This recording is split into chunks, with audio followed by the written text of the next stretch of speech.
We take a monumental stack of research, articles, and expert insights and distill them into the core knowledge you need to navigate our complex world. Today, we are strapping in for a deep dive into what is probably the most uncomfortable truth in all of cybersecurity. The human. The human element, Yeah. exactly. We're going to be analyzing the foundational principles of social engineering, and we're drawing heavily on the work and the confessions of the legendary former hacker, Kevin Mitnick. Our mission today is to move past the firewall, past the code. We're going to understand exactly why, after corporations have spent billions, literally billions, on state-of-the-art encryption and biometric scanners. All the tech. All of it. Why the absolute weakest link in any system is still the person sitting at the keyboard. We're going to expose the hacker's playbook step by manipulative step. And to really understand that shift in focus, from machines to minds, we have to start with Mitnick's origin story. And this predates modems. It predates personal computers. Yeah. It involves a simple tool, a little hole punch for a bus ticket. Okay, let's unpack this right away, because this isn't just some fun anecdote. This is like the genesis of the entire field. Mitnick was just a kid, right? 12 years old in Los Angeles. Just a kid. And he wanted free bus rides. That's all. And when you hear hacker, you immediately picture someone in a dark room, breaking cryptographic barriers. But his first major exploit was completely analog. That's the key. He looked at the system and he didn't see the machines. He saw that the tickets were validated by a specific kind of hole punch tool that the driver carried. So that tool was the key to the whole system. It was the temporary key. He wasn't interested in forging tickets or, breaking the fare box. He went straight for the human gatekeeper. So instead of trying to reverse engineer the ticket, which would be the tech hack, he did something so much simpler. Deceptively simple. He just walked up to a bus driver. And just asked him. Just asked him where he could buy that specific hole punch tool. Wait, he didn't use a computer. He didn't write a line of code. He just asked. He just asked. And the driver probably saw this, innocuous kid, certainly not a threat. Right, just a curious kid. And just casually told him the name of the supply store. Mitnick goes, buys the tool, and with that one piece of information, he rode the LA bus system for free for years. That seems almost too simple. I mean, if hacking is just confidence, as that story suggests, why don't we see this kind of thing happening constantly? What makes this different from just, a simple con? It's the systematic approach. That's the difference. Mitnick showed that social engineering isn't just a random con. It's a highly calculated psychological manipulation. Okay. The goal is to bypass security using non-technical means. The driver wasn't stupid. He was helpful. And that helpfulness was the vulnerability. So the key takeaway here is really, hacking isn't always code. Sometimes it's just confidence. That's it. It's the art of getting good, law-abiding people to break the rules for you. So social engineering is really just exploiting our fundamental human desire to cooperate, to be helpful. Exactly. You make the target want to hand over the keys to the kingdom. And if they do that, all the technical security in the world becomes completely irrelevant. And that leads us straight into this central paradox of modern security, the human firewall. The human firewall. Yeah. This is something we see all the time in the corporate world. We're talking about Fortune 500 companies spending just gargantuan sums of money, millions and millions on next-gen firewalls, multi-factor authentication, data encryption. Biometric scanners, retinal scans, fingerprint readers. They're building digital fortresses. They really are. And yet the headlines are still filled with these massive breaches, spectacular, damaging breaches. And the data wasn't stolen by some brilliant coding exploit. It was stolen because someone clicked a link. Or, more to our point today, gave a password over the phone. Right. And Mitnick's central argument here, and what makes this so difficult, is that despite all of that tech, the single biggest vulnerability remains simple human politeness. Politeness and the overwhelming desire to be helpful. And this is where the deeper psychology really starts. The hacker isn't aiming at the system's flaws. They're aiming at our best qualities. They're exploiting kindness, empathy, and our respect for authority. Yeah, we are hardwired for that. In a professional setting, we're conditioned to cooperate. We're all about teamwork and compliance. So if someone calls you up and they claim to be from, say, the main IT department, your default reaction is to comply, not to question. that's the authority principle right there. If someone uses the right jargon, the right title, even if they're asking you to bend a rule, you hesitate. You don't want to challenge someone who sounds like they're in charge. And then they layer something on top of that, right? The manufactured crisis. The urgency principle. This is the classic script. The caller claims to be like the new guy in IT. He's stressed. He's under this huge deadline pressure.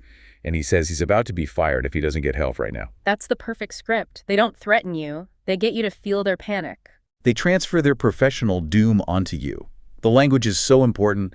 I'm under a 5-alarm fire. My system just crashed. I'm panicking, and the CEO needs this report in 10 minutes. I just need you to reset this password for me right now. And the victim, who's probably just trying to get through their own workday, is suddenly put in a position where they can be the hero. Exactly. Their instinct shifts from, should I follow protocol, to how do I save this poor guy from getting fired and, get back to my own work? And that is the exact moment the human firewall fails. It fails. The employee prioritizes empathy over procedure. It's a conflict between social obligation and a security rule, and the social obligation almost always wins. It makes some of the tech solutions almost absurd. I mean, take multi-factor authentication, MFA. It's designed specifically to prevent this, to stop remote logins without a physical device. But the technology itself doesn't fail. The user lets it fail. The user approves the transaction. The social engineer calls you and says, hey, this is Steve from IT. We're pushing out the new VPN profiles. You should be getting a notification on your phone any second. Just hit approve to finalize it. And you, trusting Steve, you hit approve. And you've just bypassed millions of dollars of security because you were being helpful. You weren't stupid. You were manipulated. This brings us to that quote that really defines this whole field. Amateurs hack systems. Professionals hack people. It's a completely different mindset. The amateur hacker might run a brute force attack on a login page for an afternoon, just hoping to get lucky. Yeah, just throwing stuff at the wall. The professional social engineer will spend weeks, sometimes months, gathering intelligence, building a believable story, establishing rapport, all before they even pick up the phone for the real attack. So it's the difference between a smash and grab and a meticulously planned espionage operation. That's the perfect analogy. So if security is really defined by its weakest link, then we, the listeners, have to stop thinking about software patches and start thinking about our own behavior. We are the final firewall. We are, and understanding how the professionals operate is really the only way to defend it. That's the challenge. And to prepare yourself, you have to understand their structure. This isn't just random trickery. It's a 4-phase structured operation that is ruthlessly effective. Okay, so if the mind is the target, what's the playbook? Let's dive into that. All right. The first step is phase A research, or as some call it, the stock. The stock, I like that. It's the foundation for the entire deception. The goal isn't just finding a detail. It's about finding lots of small, seemingly harmless details that you can weave together to create a believable persona. Right, to establish that instant credibility. And traditionally, this meant physical stuff. Yep. The sources talk about garbage diving, literally sifting through company dumpsters. For what? Old memos? Old memos, internal phone directories, org charts, even sticky notes with passwords on them. Anything that gives you the internal language and structure of the company. But today, that's the scary part, right? The digital age has made that so much easier. Infinitely easier. Yeah. We've basically digitized our own corporate dumpsters. Yeah. Think about your public digital footprint. LinkedIn, Facebook, Instagram.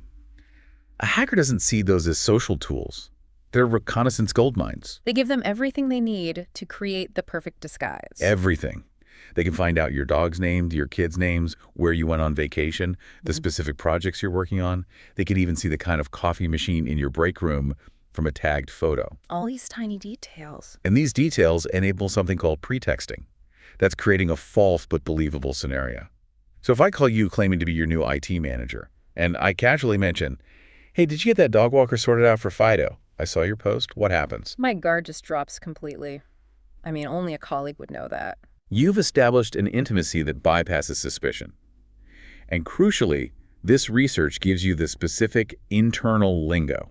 Oh, right. So if you're calling the accounting department, you can drop the internal nickname for their new software. Exactly. You mentioned the Hydra system or a specific upcoming audit date. It instantly authenticates you as an insider. The target's brain just goes, okay, this person's one of us. And no code was written, no systems were hacked. It just took patience. Patience and connecting the dots of public information. The hacker builds this comprehensive psychological profile before they even dial the phone. Okay, so once that character is built, what's next? Next is Phase B development. This is the hook. So this isn't the attack itself. Not at all. This is pure psychological groundwork. The research phase established credibility, that the hacker could be who they say they are. This phase establishes rapport. Making the victim like you and want to help you? Exactly. The goal is to get their guard down before the critical ask. So you might call the victim, but not for sensitive info. You call just to chat. Maybe about the terrible new company health insurance, or you complain about the rollout of that new software system they've been complaining about on their social media. Ah, so you're priming the pump. You're building a connection. It's a classic psychological principle, reciprocity and consistency.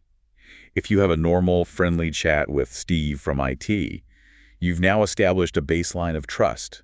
You've committed to treating him like a colleague. Which makes it much harder to say no to him later. Much harder. The interaction is no longer a stranger is asking for my password. It's my buddy Steve, who hates the vending machine coffee just as much as I do, needs a quick favor. That subtle shift in perception is everything. The victim stops thinking about security protocols and starts thinking about being a good team player. The hacker has moved from external threat to internal comrade.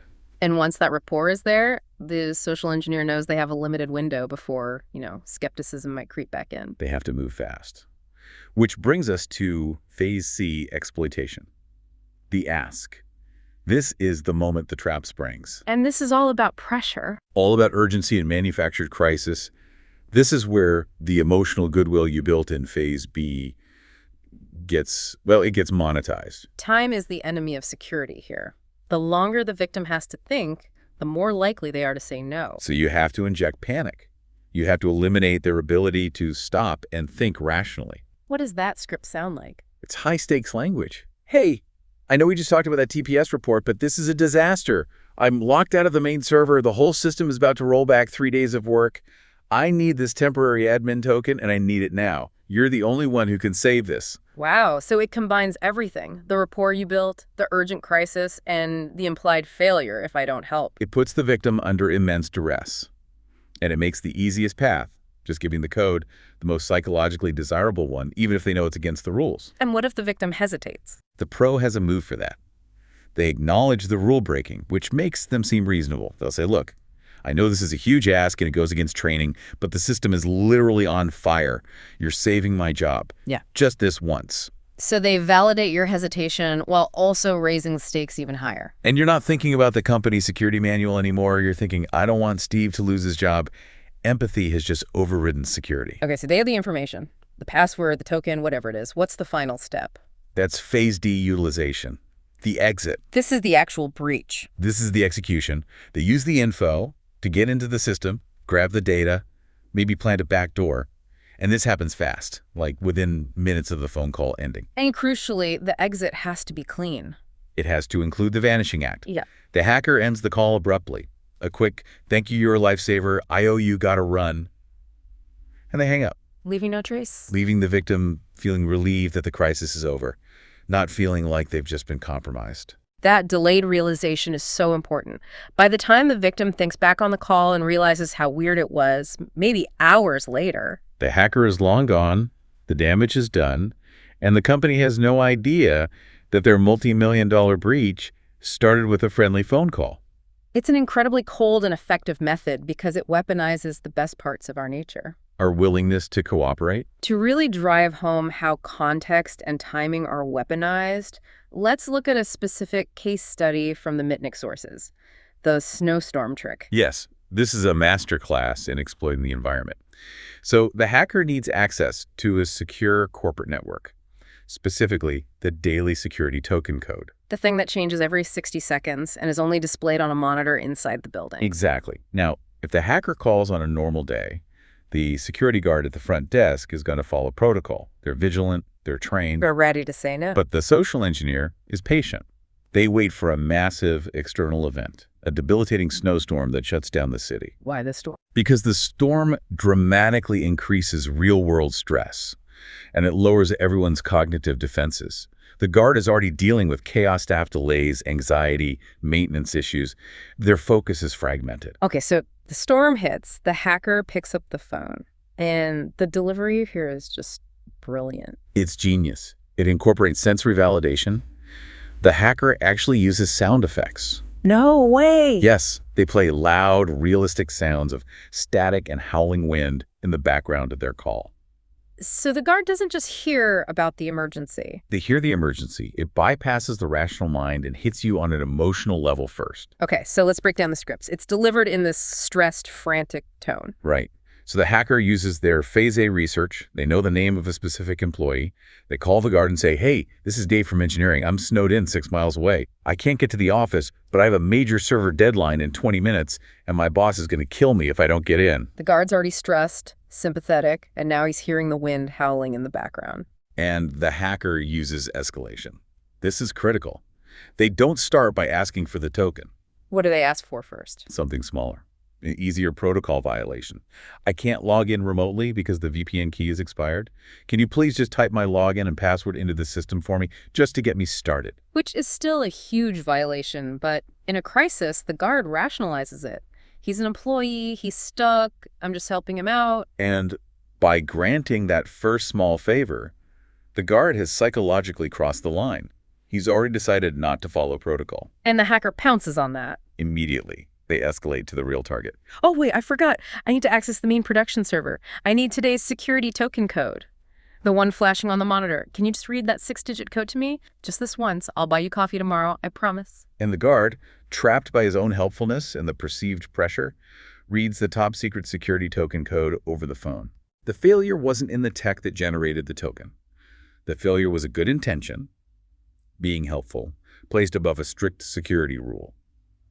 The hacker made the guard feel like helping was his most important job, not security. That is the most chilling proof that security vulnerability is a state of mind, not a piece of hardware. It wasn't incompetence. It was weaponized empathy. Right. And then the social engineer even manages expectations. They'll say, okay, the system's slow, might take a few minutes. Don't worry, you did great. I'll call back if I need anything. Giving them time to get in and get out before the guard gets suspicious. Exactly. Okay, so we've traced the history, we've mapped the methodology, and we've analyzed a terrifying case study. It all leads to this very difficult truth. There's no software patch for human nature. That's the core of it. Yeah. So what's the defense? If our ultimate weakness is our hardwired tendency to be kind, how do organizations even begin to protect themselves? Well, the sources are clear. You can't patch stupidity, and you can't patch human nature. The only defense is training. A complete cultural shift that redefines what helpful actually means in a secure environment. The training has to be about behavior, not just tech. It's about teaching people to recognize the tactic, the manufactured crisis, the appeal to urgency, and then giving them the tools and, this is critical, the organizational permission to slow down and say no. That is a huge challenge in the corporate world, where we prize efficiency and a can-do attitude. Telling an employee, your job is to stop and verify, even if the person on the phone sounds like the world is ending, that runs counter to everything we're taught. It requires making skepticism a part of the culture. The key is establishing rigid, non-negotiable verification steps for any sensitive request. So what does that look like practically, especially now with, deep fake audio that can make a caller sound exactly like your boss? The gold standard has to be the hang up and call back protocol. No exceptions. If someone calls claiming to be Steve from IT, asking for sensitive info, the only response is, thank you, Steve. For verification, I'm hanging up now and calling you back on your official internal extension from the company directory. Which, of course, the hacker can't do. They're on a burner phone. And if they push back, if they say, no, there's no time for that, the system is crashing, that pushback is the single biggest red flag. That's your confirmation that it's an attack. A real employee might be annoyed, but they'd understand the protocol. They'd have to comply. Another defense is a code word or challenge phrase policy. Right. So if I need sensitive info over the phone, I have to provide a rotating code word known only to verified staff. No code word, no info. Simple as that. It moves beyond just recognizing a voice. And the organization itself has to test this. They need to run unannounced internal phishing and social engineering tests on their own employees. That is vital for measuring the strength of your human firewall. And if an employee fails the test, it's not about punishment. It's about immediate retraining. The goal is to make people comfortable with saying, I understand you're stressed, but policy says I cannot proceed until I verify you through the official channel. So the defense is about shifting the entire professional mindset. It's making people comfortable with the idea of being, for lack of a better word, rude. Because in this context, that rudeness is a security function. Which brings us back to that final mantra, trust, but verify.